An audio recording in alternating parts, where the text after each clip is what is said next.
के दिन सवर जाएंगे तुम मिलो तो सही, रास्ते में खड़े दो अधूरे स्वप्न, एक घर जाएंगे तुम मिलो तो सही। कर दी शुरू। जय हिंद साथियों, नमस्कार सभी को, प्यार भरा नमस्कार। आज इन पहले शुरू कर दी तो आपा पढ़ा राजस्थान को इतिहास, और ई राजस्थान का इतिहास की कड़ी में आपा के पढ़ा, आपा पढ़ा राजस्थान की सभ्यता। समा चाहूंगा थोड़े से दिन एब्सेंट रहा, कंटिन्यू क्लास रहेगी, आप टेंशन मत लेना, कंप्लीट करवाया जाएगा इतिहास। कभी एक दिन क्लास ना आए तो कहते सर जी तो भी बोल गए कंप्लीट कौन करवाए ना, पूरा करवाऊंगा, ठीक है। हाँ, आपा पढ़ा राजस्थान की सभ्यता, और इस सभ्यता में हमने 3 सभ्यताएं पढ़ ली, कालीबंगा पढ़ ली, बड़ियाट पढ़ ली, गणेश्वर पढ़ ली। आज जो सभ्यता पढ़ेंगे उस सभ्यता का नाम है आहड़ सभ्यता। वाह गुरुजी वाह, कौन सी सभ्यता? आहड़। बिल्कुल सभी साथी एक बार जुड़ गए हैं तो लाइक और शेयर कर दीजिए, कहना ना पड़े आपको, बिल्कुल शेयर करके आ जाइए। तो आहड़ सभ्यता की अगर मेरे साथीगणों बात करें तो सुनिएगा। सबसे पहले देखें कि यह सभ्यता पनपी कहां, तो यह राजस्थान के उदयपुर जिले में। कौन से जिले में? उदयपुर जिले में। उदयपुर जिले में किस नदी के किनारे? तो नदी आप याद रखोगे आयड़ या बेड़च नदी। अब आप कहोगे कि सर ये 2 नाम सुनने को मिले हैं, ये है क्या? अभी क्लियर कर देते हैं। देखो मेरे प्रिय साथियों, इस तरह से उदयपुर के अंदर एक झील है और इस झील का नाम है उदय सागर। क्या नाम है बोलो भाई? उदय सागर। ये जो प्रिय साथियों उदय सागर झील है मेरे प्रिय मित्रों, ये यहां स्थान पड़ता है उदयपुर के अंदर एक गोगुंदा। इस गोगुंदा से एक नदी का उद्गम होता है और इस नदी का नाम है आयड़। सुनते रहना मैं क्या बोल रहा हूं। कौन सी नदी है? आयड़ नदी। और यहां से गोगुंदा से एक नदी ने अपना उद्गम शुरू किया, यहां से इस तरह से, और इस नदी का जो नाम था वो क्या था? आयड़। और इसी नदी के किनारे यहां एक सभ्यता पनपी थी और जिस सभ्यता का नाम क्या था? आहड़। इस नदी का जल किस में गिर गया? उदय सागर झील में गिरा। उदय सागर झील में गिरने के बाद जब ये नदी बाहर निकलती है तब इस नदी का नाम हो जाता है बेड़च। और बेड़च जो नदी है वो आगे जाकर मिल जाती है किस नदी में? बनास नदी। मेरे साथियों ब्याज ध्यान से समझना, अगर एग्जाम में प्रश्न दे कि आहड़ सभ्यता किस नदी किनारे है, ऑप्शन ए दे आयड़, ऑप्शन बी दे बेड़च, ऑप्शन सी दे बनास और ऑप्शन डी दे चंबल, क्या करोगे? अब देखो ये सभ्यता कहां पर पड़ी है? सर आयड़ नदी किनारे। बिल्कुल आपका राइट आंसर ये हो जाएगा। मान लो एग्जामिनर आपका दिमाग पर रखना चाहता है और वो ऑप्शन में ना दे आयड़, तो क्या करोगा? आयड़ ऑप्शन में नहीं है तो यही नदी आगे जाके किस नाम से जानी जाती है? बेड़च। फिर हम कर देंगे बेड़च। अगर गुरुजी बेड़च ही ऑप्शन में ना दे तो फिर हम करेंगे बनास। गुरुजी बनास ही ऑप्शन में ना दे तो फिर हम करेंगे चंबल, क्योंकि बनास किसकी साइड है? चंबल की। सर अगर चंबल ही ऑप्शन में ना दे तो फिर हम करेंगे यमुना।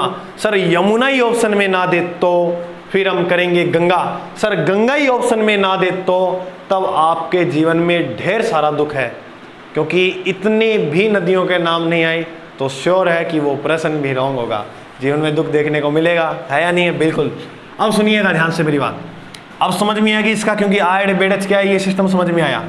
बात करें साठ सभ्यता की तो आठ सभ्यता के उपनाम बहुत हैं, इसको अनेक उपनामों से जाना जाता है। बिल्कुल सर, क्या क्या उपनामों से जाना जाता है? इसे कहते हैं अज्ञात दुर्ग। इसी सभ्यता को कहा जाता है अज्ञातपुर। इसी सभ्यता को कहा जाता है धूलकोट, धूल कांटे भी कहते हैं। और इसी सभ्यता को कहा जाता है ताम्रवती नगरी। क्या कहा जाता है? ताम्रवती नगरी। और मेरे प्रिय साथियों एक बात और याद रखना, इसी सभ्यता को कहा जाता है क्योंकि आड़ जो है ना, आड़ को कहते हैं महासतियों का टीला। क्या कहते हैं? महासतियों का टीला। और जो मेवाड़ के राजा थे, मेवाड़ के शासकों का शमशान घाट भी किसे कहा जाता है? वो भी आहड़ को ही कहा जाता है। आहड़ जो सभ्यता थी मेरे दोस्तों, एक बात याद रखना कि यह जो सभ्यता थी यह एक ग्रामीण सभ्यता थी, जबकि हम पहले जो सभ्यता पढ़ के आए हैं कालीबंगा, कालीबंगा जो सभ्यता थी, नोट लगा के निकला यह एक नगरीय सभ्यता थी। एग्जाम्पल के तौर पे देखें तो ग्रामीण का मतलब जैसे हम पढ़ेंगे ना वैदिक काल में जो आर्य आए थे, या हम कह सकते हैं वैदिक सभ्यता, वो भी एक कैसी सभ्यता थी? ग्रामीण सभ्यता थी।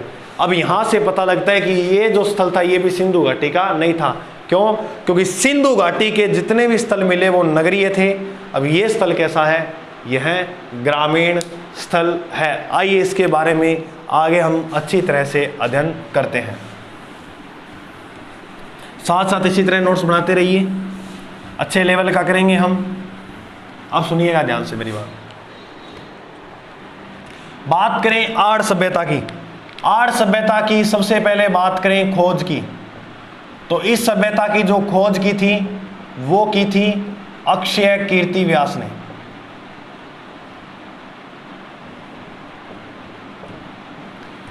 किसने की थी खोज भाई?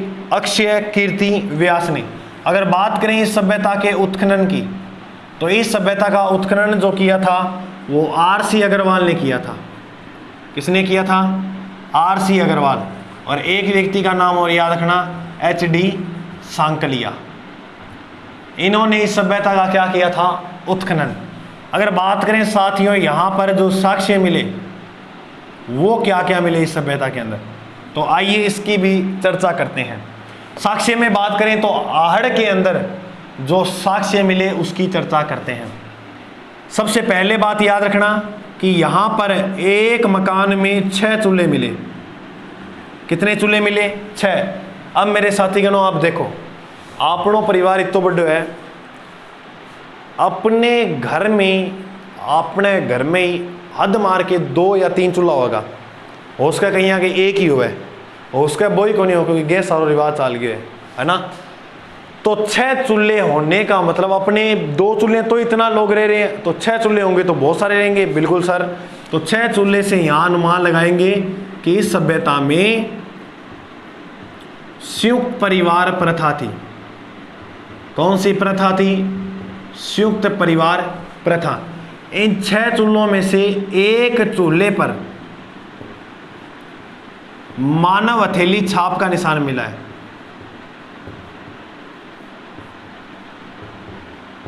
कैसे सर? समझे नहीं? देखो, मान लो चूल्हो लिपे होगो, चूल्हो बनाया होगो, और बाबियाँ कोई ज़रूरी काम हो, अचानक कोई सो काम आ गया, खड़ी होके जानो हो। जैसे ही वो खड़ी होके जाना हुआ, चूल्हे पर उसका हाथ टिक गया। तो जी हाथ टिक जाए नहीं, बिया को भी सेम, क्योंकि मिट्टी के अंदर जी हाथ बढ़ाओ अभी बन जाओ। कई बार देखो नहीं, मिट्टी के अंदर कोई ऐसे बनाएगा, मैं संग संग आया तेरी आँखों का तारा, इस तरह से मिट्टी के अंदर हम बनाते थे और बीच में XYZ नाम लिखते थे। बिल्कुल। और इस तरह से तीर बनाते थे। कॉपियों के पीछे भी आपने इस तरह से कार्य किया होगा। बिल्कुल याद करिए। मैं ऐसा कोई विद्यार्थी नहीं होगा आप में से जो क्लास देख रहा है जिसकी कॉपी के अंतिम पेज पर कुछ ना किया हो, कुछ ना कुछ। या तो लगभग बच्चों को ये मिलेगा, वो इसो ये गेम खेलता पानी है नहीं है, हाँ गुरुजी, तो जरूर लास्ट वाला पेज कोई खाली रहता ही नहीं, उस पर कुछ ना कुछ किया होता है। तो ये बात है। एक चूल्हे पर क्या मिले हैं? मानव हथेली छाप के निशान। दूसरी बात करें तो यहां पर स्त्री के पांव की मृण मूर्तियां मिली हैं।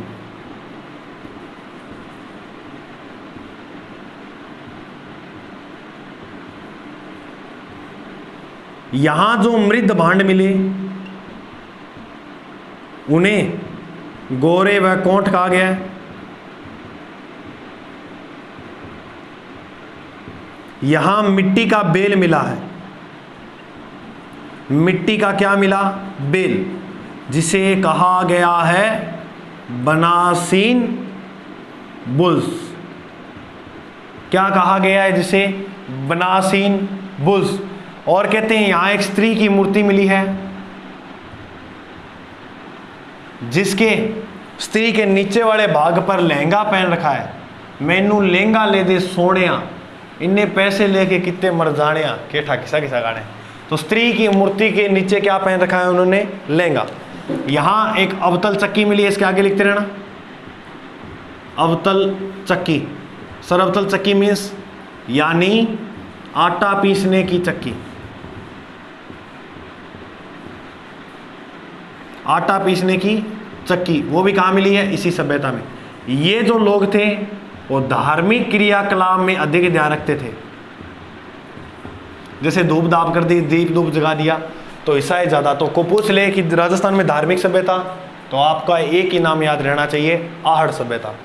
यहाँ की एक मुद्रा मिली है और बताते हैं कि इस मुद्रा पर अपोलो शासक का चित्र है।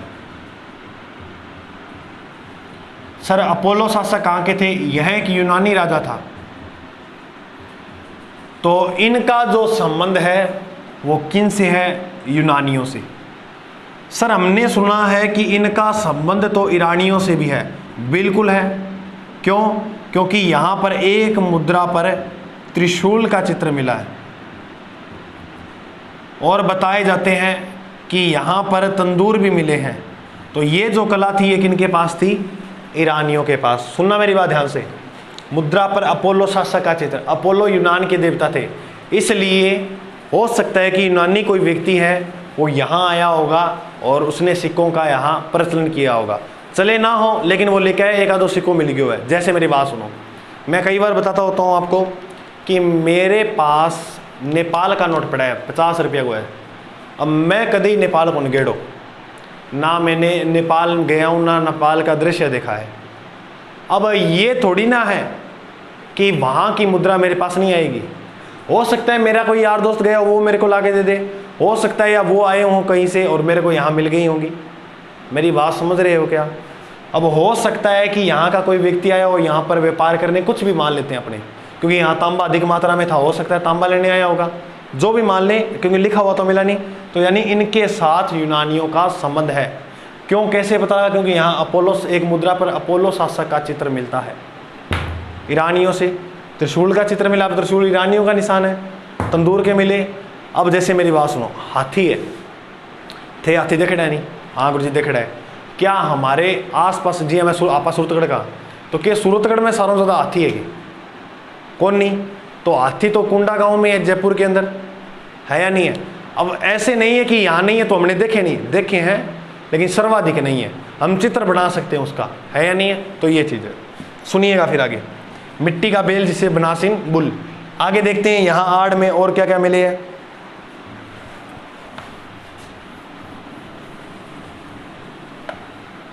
ये लोग कृषि करना जानते थे, क्योंकि एक बार एग्जाम में प्रश्न पूछा था कि ये लोग कृषि व चावल से तो परिचित थे।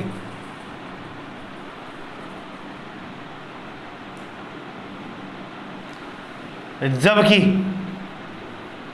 चांदी से अपरिचित थे। तो पूछा गया प्रश्न है, इंपॉर्टेंट है, चांदी से ये लोग क्या थे? अपरिचित।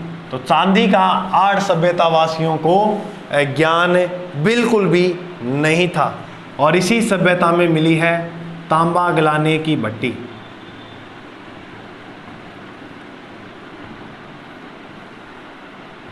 जो तांबा गलाने की भट्टी मिली है वो भी हमें किस सभ्यता से मिलती है? आहड़ सभ्यता में।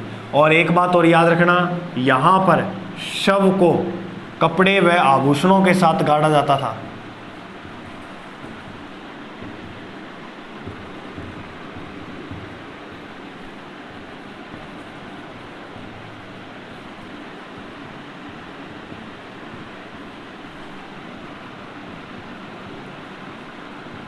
तो शव को आभूषणों व कपड़ों के साथ क्या है मेरे साथियों?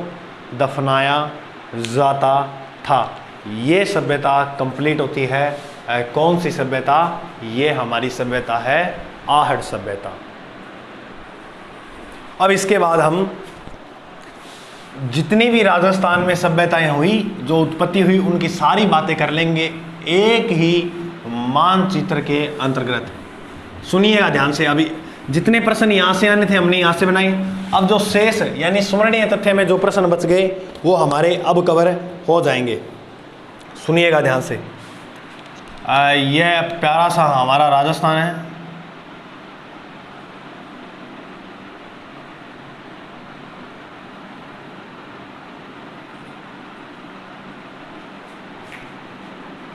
किया लाग्यो रे, बढ़िया लागे तो शेयर कर दियो, बस इतो ही चाहूँ और ज़्यादा की को नहीं। अरे मेरी राइटिंग कदे मेरा ऑफलाइन को नहीं पढ़िया थे, मेरा पढ़िया तो मैसेज करो जगह ऑफलाइन आ रहा है। वाह गुरु जी वाह, क्या चित्र बनाते हो आप, थैंक यू थैंक यू। पास तो नहीं है वैसे ही थैंक यू करूँगा, है नहीं। देखो मैं ऐसे लिख रहा हूँ, आपको समझ आ रहा है। जैसे मैंने लिखा एच का मीन्स हनुमानगढ़। हनुमानगढ़ में जो बता दिया वो उसकी बात नहीं करूँगा, अन्यथा जो बच गई उसकी बात करूँगा। यहाँ एक सभ्यता पनपी जिसका नाम था रंग महल। एक सभ्यता और याद रखना, दूसरी सभ्यता यहाँ पनपी जिसका नाम था पीली बंगा। माही माही मैनू बंगा पवा दे, पीली बंगा भाई। रंग महल जो सभ्यता है, इस सभ्यता में गुरु व शिष्य की मूर्ति मिली है।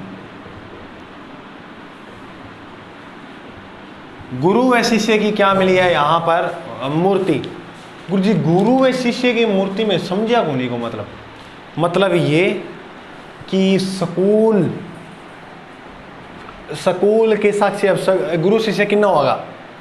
स्कूल में मिलेगा, कोचिंग में देखने मिलेगा, या कोई अकादमी को भी देखने मिलेगा। यही तो है, बिल्कुल यही है सर। तो गुरु व शिष्य की मूर्ति किस सभ्यता में? याद रखना, रंग महल में। ऊपर यहाँ पर एक जिला है जिसका नाम है गंगानगर। गंगानगर में जो सभ्यता पनपी उसमें से एक नाम याद रखना, आर्य, अनूपगढ़। वाह भाई वाह, अनूपगढ़। और एक और याद रख लियो, बरौर। अनूपगढ़ को प्राचीन नाम क्या है बताओ कमेंट करके फटाफट। इधर है बीकानेर। अब बीकानेर के अंदर कौन कौन सी सभ्यताएं पनपी देख लो भाई, कौन कौन सी? सोंथी। सोंथी सभ्यता कहाँ है? बीकानेर के अंदर। सोंथी, पुगल, सावनिया, तीनों सभ्यताएं किस जिले में है? बीकानेर में। इस सोंथी सभ्यता को कहा गया है कालीबंगा प्रथम। ये कालीबंगा प्रथम किसे कहा गया? सोंथी को। मेंस की दृष्टि से भी प्रश्न पूछ लेते हैं सोंथी सभ्यता से। मेरे प्रिय साथियों याद रखना, सोंथी कहाँ है? बीकानेर में। इसे कालीबंगा प्रथम कहा गया है। ठीक है, ये सिंधु सभ्यता का ये स्थल है। बात करें यहाँ पर एक जिला है जैसलमेर। इस जैसलमेर के अंदर भी तीन सभ्यताएं पनपी है, मेन इंपॉर्टेंट। सोनू,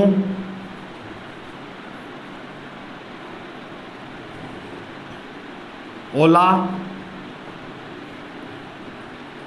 पोरवार। सोनू में मिले हैं चूहे के दांत के अवशेष।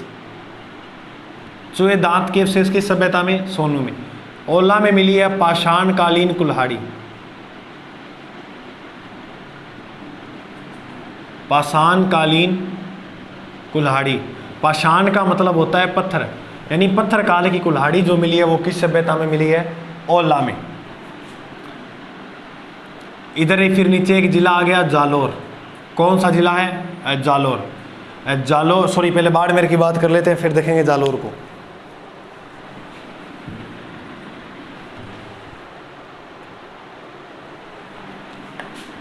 बाड़मेर। बाड़मेर में जो सभ्यता पनपी उसका नाम है तिलवाड़ा। बताते हैं इस तिलवाड़ा सभ्यता में भी पशुपालन के साक्ष्य देखने को मिलते हैं। फिर हम बात करें सिरोही की। सिरोही के अंदर जो सभ्यता पनपी उसमें एक सभ्यता का नाम याद रखना, बालाथल। और एक सभ्यता है सॉरी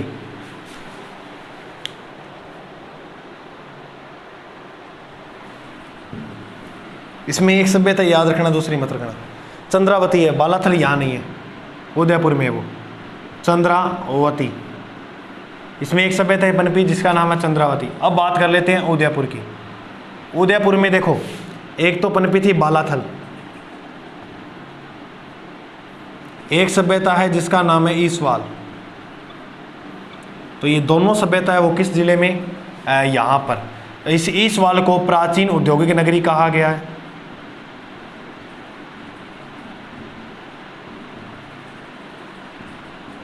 अगर आपसे प्रश्न पूछ ले कि प्राचीन औद्योगिक नगरी किसे कहा गया है, आप कहोगे सर ईसवाल को। बिल्कुल ईसवाल को। यहाँ पर यू आकार के चूल्हे मिले हैं बालाथल में, और इस सभ्यता में ईसवाल में ऊंट के दांत भी मिलते हैं। तो ये बातें सारी याद रखना। सिरोही में चंद्रावती, चंद्रावती गई रोही, सिरोही को पकड़ो, सिरोही रोही, रोही में कौन गई, चंद्रावती। उदयपुर, उदयपुर में एक तो बाल है बालाथल, एक है ईसवाल। एक तो कौन सी है, बालाथल, एक है ईसवाल। बालाथल में यू आकार का क्या मिला, चूल्हा। अब बावड़ा मन तो समझ को नहीं, चूल्हा यू आकार का ही हुआ है। टी आकार के चूल्हे कब से होने लगे, मन तो ठाई गुण पड़ो।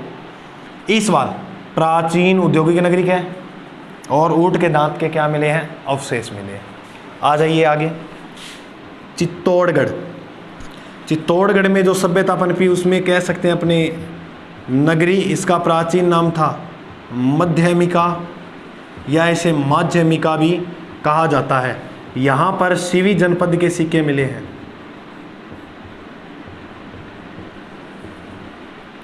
सीवी जनपद के क्या मिले, सिक्के।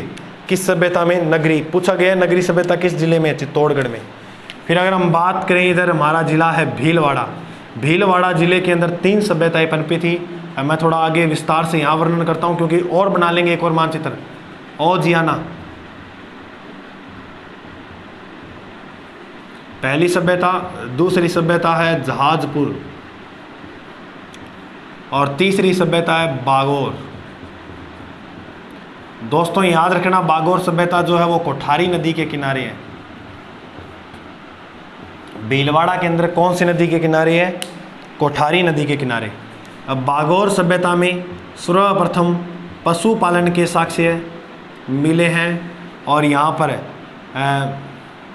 बोतल आकृति के बर्तन मिले हैं। और एक बात और याद रखना, इसी सभ्यता में शीशे के आभूषण भी देखने को मिलते हैं। किस सभ्यता में, इसी बागोर सभ्यता के अंदर। चलो ऊपर से ले आते हैं। इधर बात करें सीकर, सीकर के चलो झुंझुनू, पहले झुंझुनू को पढ़ लेते हैं, फिर सीकर देख लेंगे।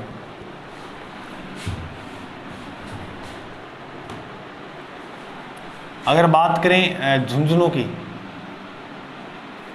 झुंझुनू के अंदर एक सभ्यता जिसका नाम है सुनारी। सुनारी जो सभ्यता है वो कांतली नदी के किनारे है। किस नदी के किनारे है दोस्तों, आप कहोगे सर कांतली नदी के किनारे है। बिल्कुल कांतली नदी के किनारे है। यहाँ पर लोहे गलाने की प्राचीन भट्टी मिली है।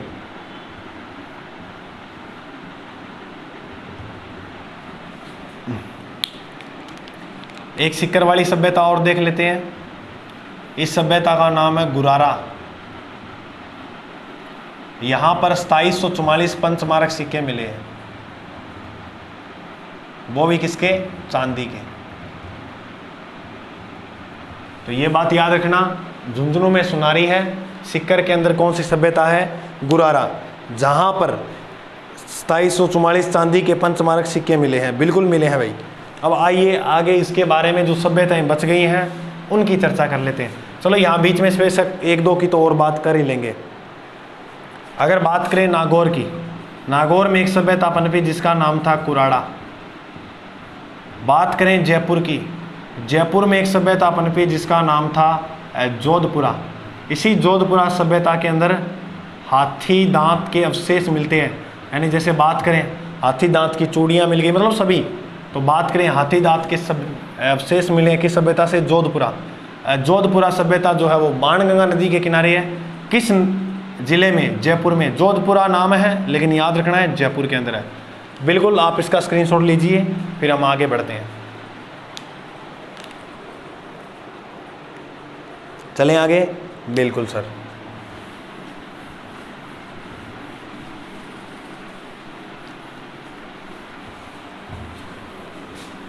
तारा पल्ला आवा है, कौन पढ़ा है, पल्ला पढ़ा है, कौन पढ़ा है, पढ़ा है तो कितनी पढ़ा, मैंने बता दो कमेंट करके।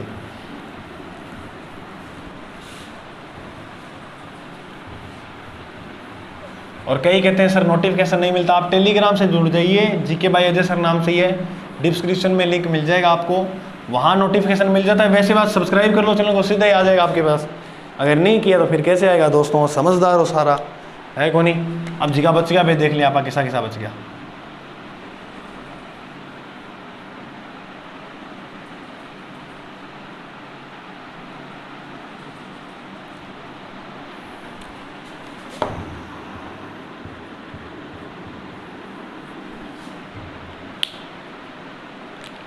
देखो सभ्यता में हमने जो पहले जो जितनी भी सभ्यता पढ़ी उनको आपको एक तरह से थोड़ा सा सिस्टमेटिक तरीके से इसी तरह मैप के अंदर याद करना है, ठीक है। झालावाड़ के अंदर एक सभ्यता पनपी जिसका नाम है कोटड़ा। कोटड़ा सभ्यता किस जिले में है गुरुजी? झालावाड़ में, बिल्कुल राइट। यहाँ है 12, इस 12 के अंदर 12 में लास्ट में क्या है? रे। इस रे को पकड़ो, यहाँ पर एक सभ्यता जिसका नाम है रेलावन। बात करें यहाँ एक जिला जिसका नाम है बूंदी, और बूंदी में इधर लिखा हो एक सभ्यता पनपी जिसका नाम था गरदड़ा। गरदड़ा सभ्यता किस जिले में है? बूंदी में। यहाँ पर इस सभ्यता में वर्ड राइडिंग रॉक पेंटिंग, यानी चट्टान के ऊपर उड़ते हुए पक्षी की क्या मिली है? पेंटिंग। तो ये बात याद रखना। बात करें यहाँ पर टोंक की, टोंक में एक सभ्यता पनपी जिस सभ्यता का नाम था रेड। इस रेड सभ्यता को प्राचीन भारत का टाटा नगर भी कहते हैं।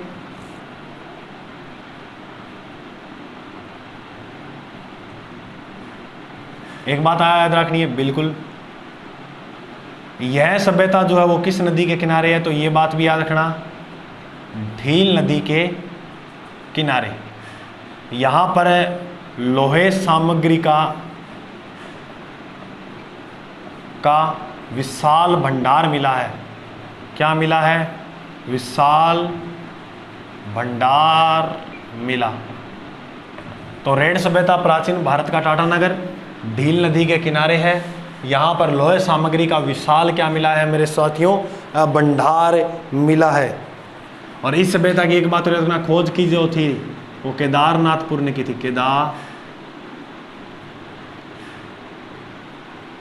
इस सभ्यता की क्या की? खोज। अब बात करें भरतपुर की। भरतपुर के अंदर 3 सभ्यताएं पनपी थी सर, कौन कौन सी? बयाना, नोह और दर। ये जो नोह सभ्यता है यहां पक्षी चित्रित ईंट मिली है।